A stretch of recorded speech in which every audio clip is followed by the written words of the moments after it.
Ed eccoci qua cari amici, dai, ultime fasi qua di preparazione qua all'uscita del camion, eccolo qua, abbiamo qua il bravo Silvano qua, e niente, eccolo qua col figlio, poco uscirà.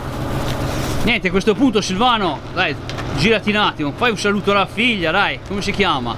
Elena. Elena, ecco, di ciao Tra Elena. poche ore ci vediamo. Fra poche ore, no niente, una battuta, perché ti piace il Fiat 690?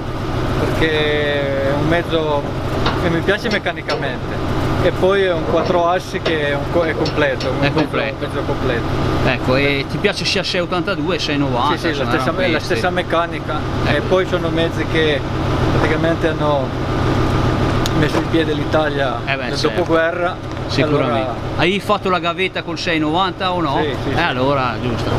Ecco. ho fatto questo mestiere, diciamo Esatto, così. bravo Silvano che avevi iniziato col 690 con... Col 690. Col 690, eccolo qua, dai, almeno abbiamo qualche documento in più. E poi erano il primo 690 che ho restaurato era un mezzo di famiglia, E allora, perciò buono, insomma. Eccolo qua, hai soddisfazione a guidare il 690? altro che. Bravissimo Silvano, grazie a te. Ciao a tutti, Ecco. arrivederci. Eccolo qua, abbiamo fatto anche questa diretta qua. Bravo Silvano qua che ha salutato anche la figlia, insomma 17 anni, mi ha detto che guarda anche i filmati del Marvin, e dai insomma, eccolo qua, spettacolo, eccolo qua, Fiat 690 qua a posto, pronto per uscire qua, e niente, a questo punto andiamo a vedere qua chi lo trasporterà fuori. Fiat 690, si tratta di un Mercedes appunto Actros, eccolo qua, spettacolo, Mercedes Actros 1853.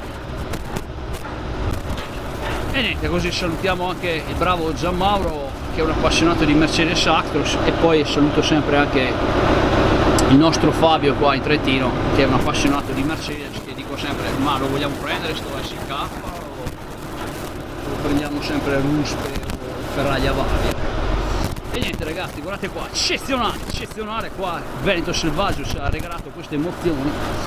E niente, qua abbiamo dato la testimonianza qua del ricordo del 690 di Silvano. E niente, qua salutiamo tutti, Roberto, la vecchia Joe e tutti quanti, tutti gli appassionati qua di vecchi camion. Ragazzi, guardatevi qua, ambientazione eccezionale. Guardate qua, poi così la diretta, così, dietro le quinte. Spettacolo. Ragazzi, ciao a tutti. Saluto sempre il vecchio Gigetto e tutta la sua famiglia, con Emiliano compreso. Ragazzi, ciao a tutti qua, ultimi istanti, e fra poco qua il vecchio Fiat 690 lascerà il Veneto per approdare in Piemonte. Spettacolo. Ciao a tutti, un saluto a Luca e a Francesca della Sardegna. Eccezionale, ecco, preparazione, ragazzi, ciao a tutti, spettacolo.